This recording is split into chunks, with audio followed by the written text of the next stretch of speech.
Hello, this is Sculpt January once again, and we're doing adventure this time.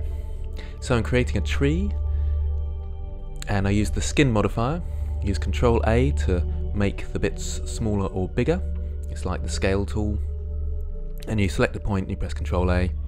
And I've given it a subdivision surface modifier as well. And then I've applied it. It's a good idea to save your work before you apply it, in case you realise there's any gaps or weird bits like there is just there. So I reapplied it and sorted the little gaps out. The skin modifier is a bit strange like that. Sometimes where the joins are, you get these weird sort of bits of no topology. So this time I actually duplicated the mesh, one with the applied and one without, and then started sculpting. And again, starting off with fairly low detail, although you have to go to a fair bit of detail in order to pull bits out of the mesh with the snake hook tool. So I didn't go as low as normal, and I thought I'd have a little crease inside the tree just there, which you'll see in a moment, where there's going to be a sort of shining light coming out.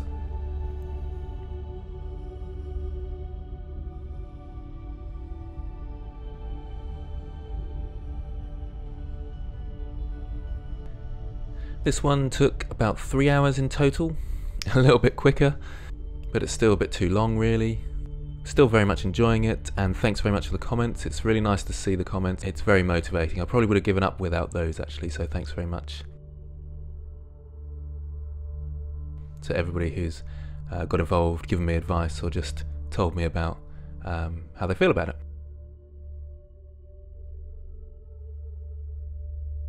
Even negative comments are great because it makes me think about what I'm doing, and sometimes people point out things that I haven't really thought about, and I go away, think about them, and then improve. I think it's really vital to take feedback and not be precious about your work. It might hurt you a little bit, but the better you can take feedback, the better you get on as an artist.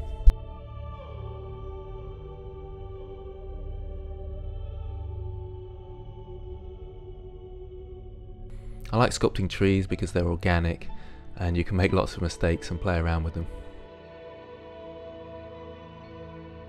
So now I'm making a quick rock.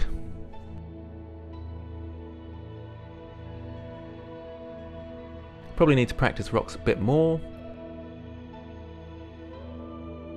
I thought it kind of looked okay, but by the end of the render wasn't too happy. I am rushing a bit, even though 3 hours seems a long time, but in sculpting terms it's not.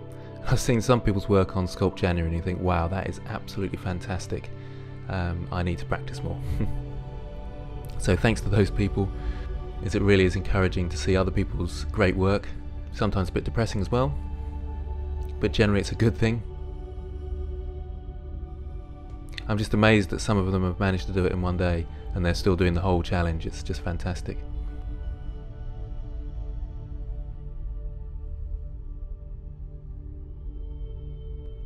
I did notice someone saying, how on earth do you manage to do this with a full-time job? I'm lucky I'm part-time. I'm still struggling, so in the days off I'm trying to catch up. I suppose I'm doing screen recording as well, so it's a bit more of a process.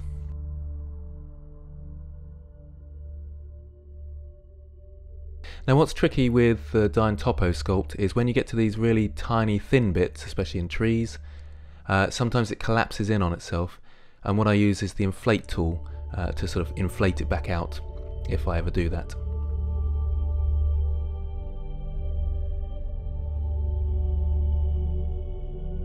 I still in Blender render when I'm doing a quick render test and things. That's because I prefer to bake in Blender render. That's a recent thing. I've noticed lots of people do that because it's a bit quicker and it seems to be less glitchy in Blender render.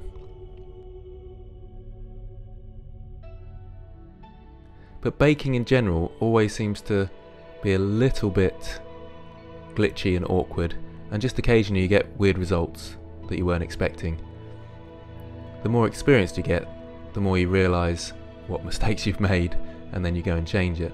But sometimes you just think, I've no idea what that was, try it again and it works. So don't be put off by the glitchiness. There's some great baking programs like XNormal, but obviously you have to export your meshes to those places. So I've kind of finished the sculpt and I'm doing my baking process here.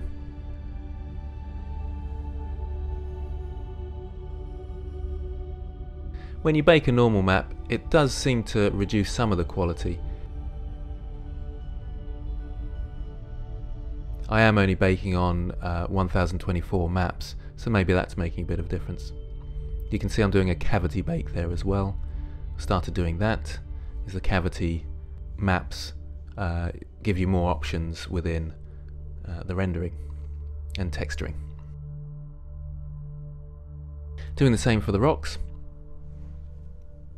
And I did hit a glitch with this. When I went across to cycles to start doing my textures, I noticed the normal maps for my tree were all over the place. So I had to go back to Blender Render and redo it, which is a bit of a faff. But again, you kind of get used to these things with 3D software. I thought I'd do some texture painting this time to give it a sort of pathway to lead into the tree, as if we are going on an adventure into this secret doorway under the tree. I created a grass texture to paint on a while ago, so I just painted that on.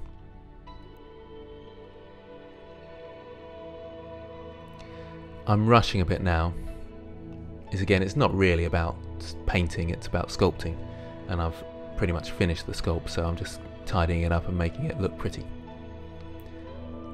So I should really be looking at more reference images and that sort of thing here.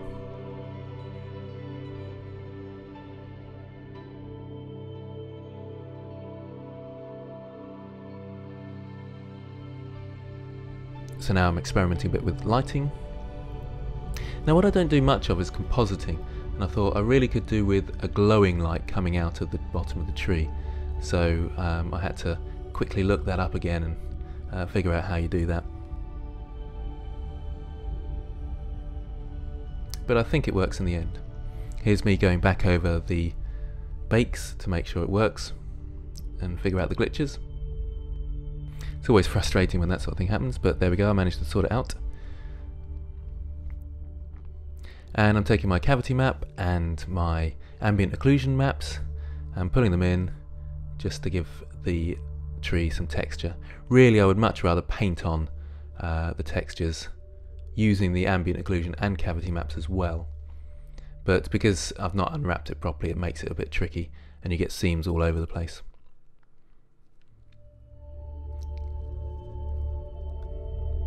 And here the rocks work quite nicely with cavity maps and ambient occlusion. They give the edges that sort of lighter colour. Here I'm doing the ground texture, just making an alpha channel so it sort of fades off. Makes it look a bit more interesting, I think, anyway. I saw someone do a really nice one the other day where they'd sort of cut into it like this, which I was trying out, but it just looked a bit rubbish when I did it. So I might experiment with that again later on. I was really impressed with their work.